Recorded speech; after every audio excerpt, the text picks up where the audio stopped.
ನೀನು ಎಷ್ಟು ದೂರ ಓಡ್ತೀಯೋ ಓಡು, ನೀನು ಎಷ್ಟು ದೂರ ಹೋದರೂ ಕೊನೆಗೆ ಸಿಗಬೇಕಾಗಿರೋದು ನನ್ನ ಕೈಗೇನೆ ಅನ್ನುತ್ತಾ ಸಾಮ್ರಾಟ್ ತನ್ನ ಬಿಗಿ ಹಿಡಿದ ಮುಷ್ಟಿಯಿಂದ ಎದುರಿಗಿದ್ದ ಗಾಜಿನ ಟೇಬಲ್ಗೆ ಜೋರಾಗಿ ಗುದ್ದದ. ಆ ಗಾಜು ದೊಡ್ಡ ಶಬ್ದದೊಂದಿಗೆ 1000 ಚೂರುಗಳಾಗಿ ಒಡೆದು ಹೋಯಿತು. ಗಾಜಿನ ಚೂರುಗಳು ಚುಚ್ಚಿ ಅವನ ಕೈಯಿಂದ ರಕ್ತ ಸುರಿಯೋದಕ್ಕೆ ಆರಂಭಿಸಿತು. ರಕ್ತ ಸುರಿತಿದ್ದ ಅದೇ ಕೈಯಿಂದ ಸಾಮ್ರಾಟ್ ತನ್ನ ಮೊಬೈಲ್ ತೆಗೆದು ಯಾರಿಗೋ ಕಾಲ್ ಮಾಡಿ ತಾನು ಹೇಳಬೇಕಾದ್ದನ್ನು ಹೇಳ್ದ. ಆ ಕಡೆಯಿಂದ ಬಂದ ಉತ್ತರವನ್ನು ಕೇಳಿ ತೃಪ್ತಿಯಿಂದ ನಗ್ತ. ಅತ್ತ ಆಸ್ಪತ್ರೆಯ ಗೇಟ್ ಹತ್ರ ನಮ್ಗೆ ಗೊತ್ತಿಲ್ಲ ಮೇಡಮ್ ಅಂತ ಮಾತಾಡ್ತಿದ್ದ ಸೆಕ್ಯೂರಿಟಿಗೆ ಒಂದು ಫೋನ್ ಬಂತು. ಆ ಕಡೆಯವರು ಹೇಳಿದ್ದನ್ನು ಕೇಳಿ ಸರಿ ಸರ್ ಅಂತ ಕಾಲ್ ಕಟ್ ಮಾಡಿದ ಆ ಸೆಕ್ಯೂರಿಟಿ, ಮೇಡಮ್ ಡೀನ್ ಸರ್ ನಿಮ್ಮನ್ನ ತಕ್ಷಣ ತಮ್ಮ ಕ್ಯಾಬಿನ್ಗೆ ಬರೋದಕ್ಕೆ ಹೇಳಿದ್ದಾರೆ ಅಂದ. ಸುರಕ್ಷಾ ಏನೋ ಯೋಚನೆಯಲ್ಲಿದ್ಲು. ಮೇಡಮ್ ಪ್ಲೀಸ್ ಬೇಗ ಹೋಗಿ, ಇಲ್ಲದಿದ್ರೆ ನನ್ನ ಕೆಲಸ ಹೋಗುತ್ತೆ ಅಂತ ಆ ಸೆಕ್ಯೂರಿಟಿ ಒದ್ದಾಡ್ದ. ಅವನ ಮಾತಿಗೆ ಸುರಕ್ಷಾಗೆ ಪ್ರಜ್ಞೆ ಬಂದಂತಾಯಿತು. ಸರಿ ಅಂಕಲ್, ನಾನು ಹೋಗ್ತೀನಿ, ನೀವೇನು ಹೆದರಬೇಡಿ ಅಂತ ಹೇಳಿ ತನ್ನ ಸ್ಕೂಟಿಯನ್ನು ಅಲ್ಲೇ ಪಾರ್ಕ್ ಮಾಡಿ ಮತ್ತೆ ಆಸ್ಪತ್ರೆಯ ಒಳಗೆ ಡೀನ್ ಅವರ ಚೇಂಬರ್ ಕಡೆ ನಡೆದ್ಲು.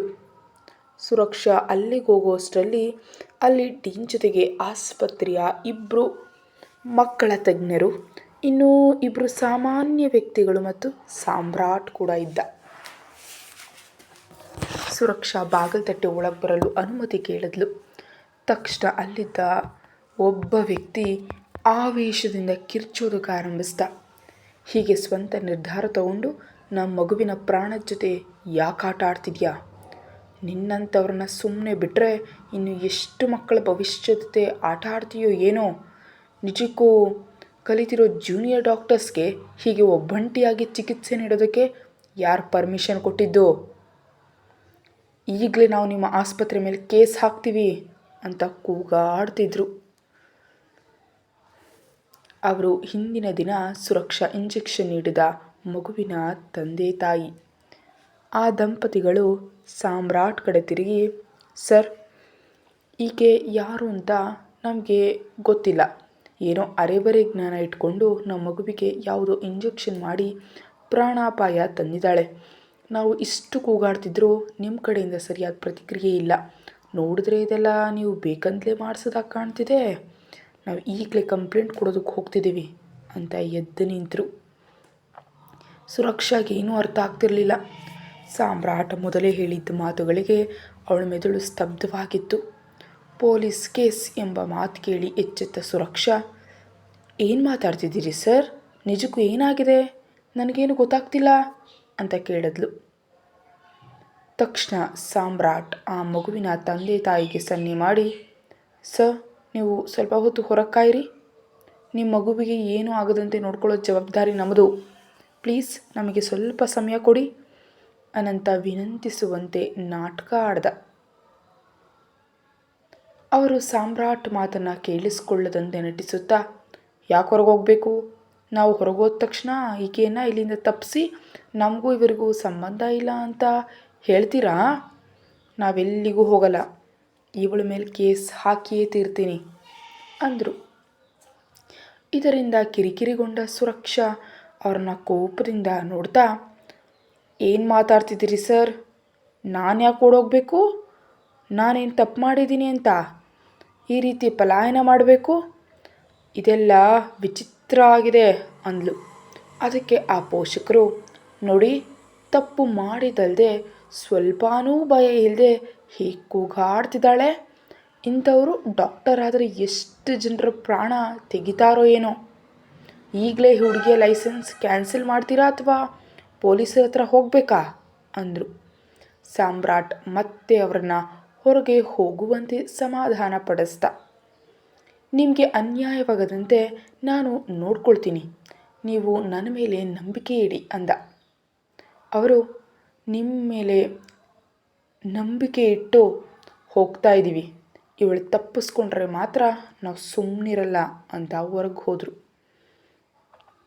ಅವ್ರು ಹೋದ ತಕ್ಷಣ ಡೀನ್ ಕೋಪದಿಂದ, ಸುರಕ್ಷಾ ನೀನು ನೆನ್ನೆ ಸಂಜೆ ಮಕ್ಕಳ ವಾರ್ಡ್ನಲ್ಲಿರೋ ಮಗುವಿನ ಹತ್ರ ಹೋಗಿದ್ಯಾ ಅಂತ ಕೇಳಿದ್ರು.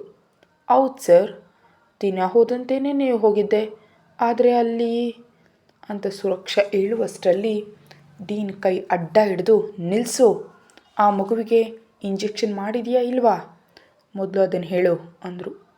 ಹೌದು ಸರ್, ಮಾಡಿದ್ದೀನಿ, ಆದರೆ ಅದು ಯಾಕೆ ಅಂದರೆ ಅಂತ ಸುರಕ್ಷಾ ವಿವರಿಸಲು ಹೋಗುವಷ್ಟರಲ್ಲಿ ಪಕ್ಕದಲ್ಲಿದ್ದ ಮಕ್ಕಳ ತಜ್ಞರು ಎದ್ದು ನಿಂತು, ಸಾಕು ಮಾಡು ಸುರಕ್ಷಾ, ನನ್ನ ಪೇಷಂಟ್ ಕೇಸ್ ನೋಡಲು ನೀನು ಯಾರು ಅಧಿಕಾರ ಕೊಟ್ಟಿದ್ದು?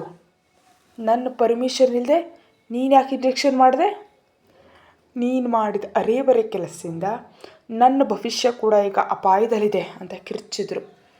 ಆದರೆ ಡಾಕ್ಟರ್, ನಾನು ಆ ಮಗುವಿಗೆ ನೀಡಿದ ಇಂಜೆಕ್ಷನ್ ನೀವು ಬರೆದಿದ್ದೇ ಅಲ್ವೇ, ಅದರಲ್ಲಿ ತಪ್ಪೇನಿದೆ ಅಂತ ಸುರಕ್ಷಾ ಕೇಳಿದ್ಲು. ಏನು, ನಾನು ಬರೆದಿದ್ದೆ? ಎಂಥ ನಾಟಕ ಆಡ್ತಿದ್ದೀಯ ಸುರಕ್ಷಾ, ಅಷ್ಟು ಸಣ್ಣ ಮಗುವಿಗೆ ಅಷ್ಟು ಹೆವಿ ಡೋಸ್ ಇಂಜೆಕ್ಷನ್ ನಾನು ಯಾಕೆ ಬರೀಲಿ ಅಂದರು ಆ ಡಾಕ್ಟರ್. ಇಲ್ಲ ಸರ್, ನಾನು ಮಾಡಿದ್ದು normal dose injection, heavy dose ಅಲ್ಲ, ನನಗಷ್ಟು ಗೊತ್ತು ಅಂತ ಸುರಕ್ಷಾ ವಾದಿಸಿದ್ಲು. ಸಾಕು ಮಾಡಿ ಸುರಕ್ಷಾ, ನೀನು ಯಾವ ಇಂಜೆಕ್ಷನ್ ಮಾಡಿದೀಯ ಅಂತ ಬ್ಲಡ್ ರಿಪೋರ್ಟ್ನಲ್ಲಿ ಸ್ಪಷ್ಟವಾಗಿ ಬಂದಿದೆ. ಈಗ ಆ ಮಗುವಿನ ಸ್ಥಿತಿ ತುಂಬ ಗಂಭೀರವಾಗಿದೆ, ಉಸಿರಾಟದ ತೊಂದರೆ ಕಾಣಿಸ್ಕೊಂಡಿದೆ, 48 ಗಂಟೆಗಳ ಕಾಲ ICUನಲ್ಲಿ ಇಡಬೇಕಾಗಿದೆ. ಬಹುಶಃ ಇದಕ್ಕೆ ಇರಬೇಕು ನೀನು ಸಡನ್ನಾಗಿ ಹೈದರಾಬಾದ್ಗೆ ಟ್ರಾನ್ಸ್ಫರ್ ಕೇಳಿದ್ದು. ಅದು ಆಗಲ್ಲ ಅಂದ ತಕ್ಷಣ ರಜೆ ಕೇಳಿ ತಪ್ಪಿಸ್ಕೊಳ್ಳೋಕೆ ನೋಡಿದೆ. ನಿನ್ನ ಈ ಅತಿಯಾದ ಬುದ್ಧಿವಂತಿಕೆಯಿಂದ ಇಡೀ ಆಸ್ಪತ್ರೆಯ ಹೆಸರೇ ಹಾಳಾಗ್ತಿದೆ ಅಂತ ಡೀನ್ ತಲೆ ಹಿಡ್ಕೊಂಡ್ರು. ಎಲ್ಲರೂ ತನ್ನನ್ನೇ ಬೈತಾ ಇರೋದನ್ನು ಕಂಡು ಸುರಕ್ಷಾಗೆ ಅವಮಾನ ಮತ್ತು ನೋವು ಉಂಟಾಯಿತು. ಅವಳು ಕಣ್ಣೀರು ಒರೆಸ್ಕೊಂಡು ಸಾಮ್ರಾಟ್ ಕಡೆ ನೋಡಿದ್ಲು. ಸಾಮ್ರಾಟ್ ಅವಳನ್ನೇ ನೋಡ್ತಾ ಕುಹಕದ ನಗು ನಗ್ತಿದ್ದ. ಇದೆಲ್ಲ ಸಾಮ್ರಾಟ್ನದ್ದೇ ಕೆಲಸ ಅಂತ ಸುರಕ್ಷಾಗೆ ಪೂರ್ತಿ ಅರ್ಥ ಆಯಿತು.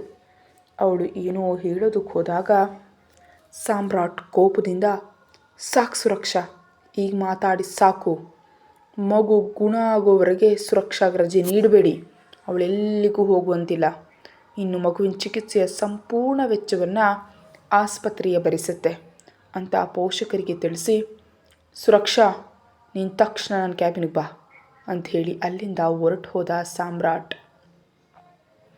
ಸಾಮ್ರಾಟ್ ಹೋದ್ಮೇಲೆ ಉಳಿದ ಡಾಕ್ಟರ್ಗಳು ಕೂಡ ಸುರಕ್ಷಾಳನ್ನು ಅಸಹ್ಯದಿಂದ ನೋಡಿ ಹೋದರು.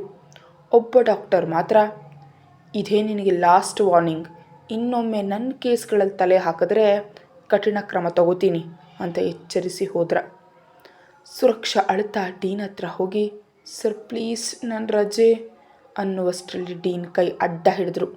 ಸುರಕ್ಷಾ, ಹೋಗಿ ಕೆಲಸ ಮಾಡು, ನೀನು ನನ್ನ ನೆಚ್ಚಿನ ವಿದ್ಯಾರ್ಥಿನಿ ಎಂಬ ಕಾರಣಕ್ಕೆ ನಾನು ಯಾವುದೇ ದೊಡ್ಡ ಕ್ರಮ ತಗೊಂಡಿಲ್ಲ, ಬೇರೆ ಯಾರೇ ಇದ್ದರೂ ಈ ಹೊತ್ತಿಗೆ ಕೆಲಸದಿಂದ ತೆಗೆದು ಹಾಕ್ತಿದ್ದೆ, ಹೋಗಿಲ್ಲಿಂದ ಅಂತ ಮುಖ ತಿರುಗಿಸ್ಕೊಂಡ್ರು. ಸುರಕ್ಷಾ ಅಲ್ಲಿಂದ ಹೊರಡ್ತಾ ಇರುವಾಗ ಡೀನ್ ಮತ್ತೆ ಕರೆದ್ರು. ಸುರಕ್ಷಾ, 1 ನಿಮಿಷ. ಸಾಮ್ರಾಟ್ ಸರ್ ನಿನ್ನ ಮೇಲೆ ತುಂಬ ಕೋಪದಲ್ಲಿದ್ದಾರೆ, ನಿನ್ನೆ ನಡೆದ ಘಟನೆಯನ್ನು ಅವರು ಮರೆತಂತಿಲ್ಲ. ನೀನು ಅವರ ಕ್ಯಾಬಿನ್ಗೆ ಹೋಗಿ ಪರ್ಸ್ನಲ್ ಆಗಿ ಸಾರಿ ಕೇಳಿದ್ರೆ ಈ ಸಮಸ್ಯೆಯಿಂದ ಹೊರಬರಬಹುದು ಅಂದ್ಕೊಂಡಿದ್ದೀನಿ, ಹೋಗು. ಡೀನ್ ಕ್ಯಾಬಿನ್ನಿಂದ ಹೊರಬಂದ ಸುರಕ್ಷಾಳ ಮೆದುಳು ಕೆಲಸ ಮಾಡ್ತಾ ಇರಲಿಲ್ಲ. ಅವಳು ನೇರವಾಗಿ ಸ್ಟಾಫ್ ರೂಮ್ಗೆ ಹೋಗಿ ನೆಲದ ಮೇಲೆ ಕೂತು ಅಳೋದಕ್ಕೆ ಆರಂಭಿಸಿದ್ಲು. 10 ನಿಮಿಷದ ನಂತರ ಅವಳ ಫೋನ್ಗೆ ಒಂದು ವಿಡಿಯೋ ಮೆಸೇಜ್ ಬಂತು. ಅದು ಸಾಮ್ರಾಟ್ ಕಳಿಸಿದ್ದು. ಆ ವಿಡಿಯೋದಲ್ಲಿ ನ್ಯೂಸ್ ಬರ್ತಿತ್ತು. ಫೋರ್ಜರಿ ಕೇಸ್ನಲ್ಲಿ ಬಂಧನಕ್ಕೊಳಗಾಗಿರುವ ಆಡಿಟರ್ ರಾಮಕೃಷ್ಣ ಅವರಿಗೆ ಇದ್ದಕ್ಕಿದ್ದಂತೆ ಹೃದಯಾಘಾತವಾಗಿದೆ. ಪೊಲೀಸರು ಅದನ್ನು ನಾಟಕ ಅಂತ ಅನುಮಾನಿಸ್ತಿದ್ರು. ಸ್ಥಳಕ್ಕೆ ಬಂದಂಥ ಡಾಕ್ಟರ್ಗಳು ಇದು ನಿಜವಾದ ಹೃದಯಾಘಾತವೇ ಅಂತ ದೃಢಪಡಿಸಿ ಕೂಡಲೇ ಆಸ್ಪತ್ರೆಗೆ ಸೇರಿಸಬೇಕು ಅಂತ ಹೇಳಿದ್ದಾರೆ.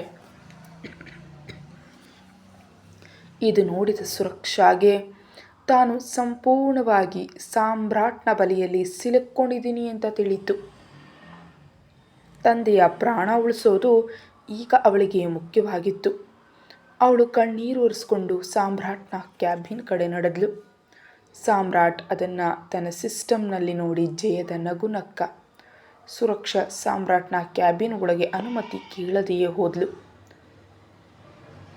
ಸಾಮ್ರಾಟ್, ಏನು ಸುರಕ್ಷಾ, ಈಗ ಏನು ಮಾಡೋಣ? ಆ ಪೋಷಕರಿಗೆ ಏನು ಉತ್ತರ ಕೊಡ್ತೀಯಾ ಅಂತ ಕೇಳ್ದ.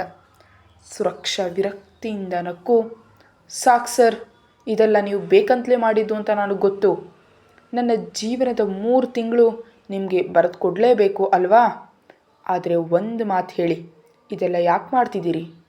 ಕೇವಲ ಕಾಲರ್ ಹಿಡಿದಿದ್ದಕ್ಕೆ ಇಷ್ಟೆಲ್ಲ ಮಾಡ್ತಿಲ್ಲ ಅಂತ ನನಗೂ ಗೊತ್ತು, ನಿಮಗೂ ಗೊತ್ತು ಅಂತ ಅವನು ಕಣ್ಣಲ್ಲಿ ಕಣ್ಣಿಟ್ಟು ಕೇಳಿದ್ಲು.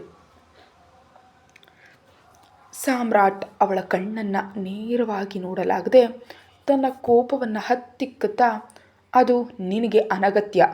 ನಿನಗೆ ಕಾರಣ ಬೇಕಾ ಅಥವಾ ನಿನ್ನ ತಂದೆಗೆ ಜಾಮೀನು ಬೇಕಾ? ಯೋಚನೆ ಮಾಡು. ಕಾರಣ ಅಂತೂ ನಾನು ಹೇಳೋದಿಲ್ಲ ಅಂದ. ಸುರಕ್ಷಾ, ಯಾಕೆ ಸರ್ ಹೀಗೆ? ಗಲ್ಲು ಶಿಕ್ಷೆ ನೀಡೋ ಮುನ್ನ ಕೈದಿಗೆ ಕೂಡ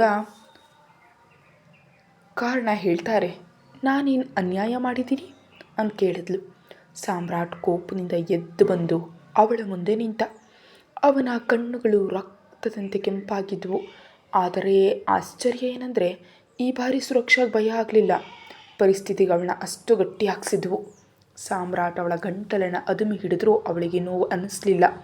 ಅವಳ ಕಣ್ಣಲ್ಲಿ ಭಯ ಕಾಣದಿದ್ದು ಸಾಮ್ರಾಟ್ಗೆ ಸಿಟ್ಟು ತರಿಸ್ತು.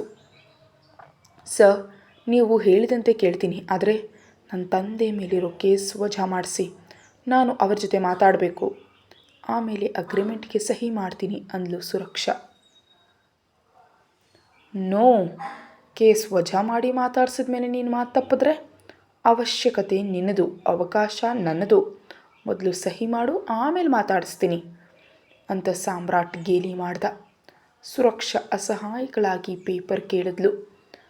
ಸಾಮ್ರಾಟ್ ಅಗ್ರಿಮೆಂಟ್ ಪೇಪರ್ ಮುಂದೆ ಇಟ್ಟ ತಕ್ಷಣ ಅವಳು ಓದದೆಯೇ ಸಹಿ ಮಾಡಿದ್ಲು.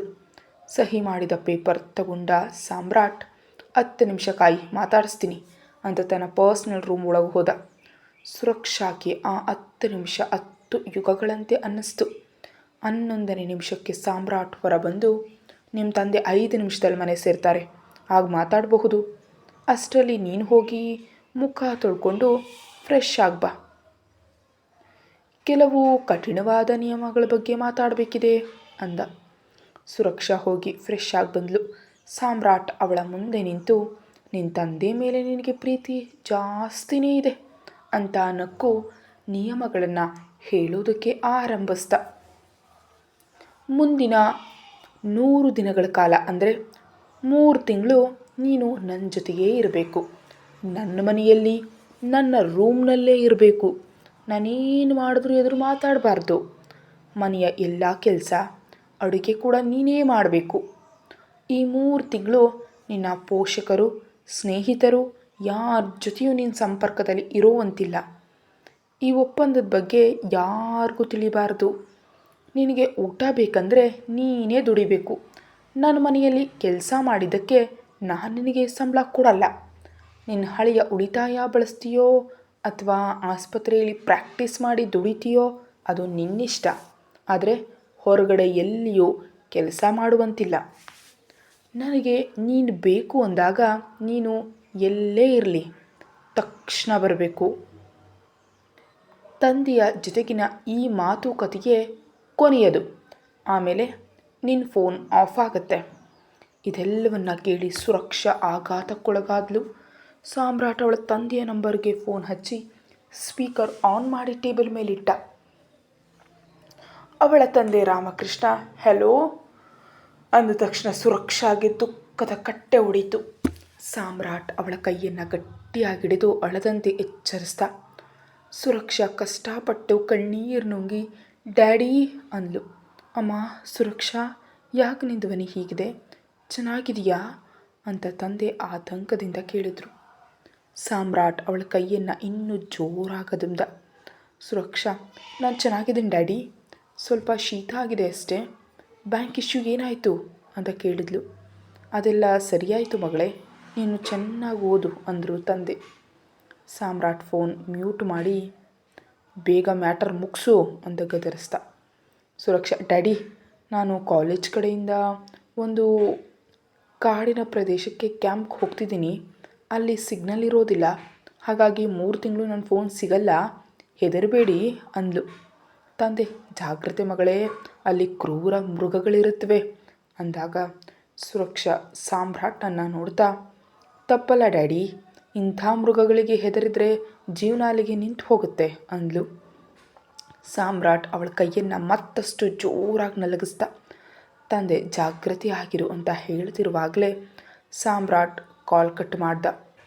ಸುರಕ್ಷಾ ಕೋಪದಿಂದ ಸಾಮ್ರಾಟ್ನನ್ನು ನೋಡಿದಾಗ ಅವನು, ನಿನ್ನ ನೋಟ ಯಾವಾಗಲೂ ಕೆಳಗಿರಬೇಕು, ಇಲ್ದಿದ್ರೆ ನಾನು ಏನು ಮಾಡ್ತೀನಿ ಅಂತ ನಿನಗೆ ಊಹಿಸೋದಕ್ಕೂ ಸಾಧ್ಯ ಇಲ್ಲ ಅಂತ ಹೇಳಿ ಅವಳ ಸೊಂಟಕ್ಕೆ ಕೈ ಹಾಕತ್ರ ಕೇಳ್ಕೊಂಡ. ಸುರಕ್ಷಾಗೆ ನೋವಾಯಿತು. ನನ್ನ ಅಗ್ರಿಮೆಂಟ್ಗೆ ಒಪ್ಪಿ ನನ್ನ ಬಲಿಗೆ ಬಿದ್ದಿದೆಯಾ, ಈ ಸಂಭ್ರಮಕ್ಕೆ ಪಾರ್ಟಿ ಮಾಡೋಣ ಬಾ ಅಂತ ಅವಳನ್ನು ಎಳ್ಕೊಂಡು ಹೋದ.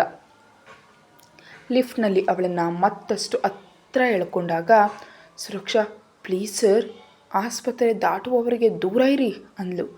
ಸಾಮ್ರಾಟ್, ನಾನು ನಿನ್ನ ಮಾತು ಕೇಳಬೇಕಾ ಅಂತ ಅವಳನ್ನು ಅಪ್ಕೊಂಡೇ ಹೊರಗೆ ಬಂದ. ಅಲ್ಲಿ ಬಿಂದು ಅವರನ್ನು ಕಂಡು ಆಘಾತಕ್ಕೆ ಒಳಗಾದ್ಲು. ಸಾಮ್ರಾಟ್ ಸುರಕ್ಷಾಳ ಕಿವಿಯಲ್ಲಿ, ಈಗ ಸರಿಯಾಗಿ ಸುಮ್ಮನೆ ಬರೆದಿದ್ರೆ ನಿನ್ನ ಫ್ರೆಂಡ್ ಮುಂದೆಯೇ ನಿನಗೆ ಮುತ್ತಿಡ್ತೀನಿ, ಅದು ಲಿಪ್ ಕಿಸ್ ಅಂದ. ಭಯದಿಂದ ಸುರಕ್ಷಾ ತಲೆ ತಗ್ಗಿಸಿ ಸುಮ್ಮನೆ ನಡೆದ್ಲು. ರಿಸೆಪ್ಷನ್ನಲ್ಲಿದ್ದ ಸ್ಟೆಲ್ಲಾ ಕೂಡ ಇವರನ್ನು ವಿಚಿತ್ರವಾಗಿ ನೋಡ್ತಾ ಇದ್ಲು. ಕತೆ ಮುಂದುವರಿಯುತ್ತೆ. ಹೆಚ್ಚಿನ ವೀಡಿಯೋಗಾಗಿ ಚಾನಲ್ಗೆ ಸಬ್ಸ್ಕ್ರೈಬ್ ಮಾಡಿ ಮತ್ತು ಮೆಂಬರ್ಶಿಪ್ ತಗೊಳ್ಳಿ. Thank you.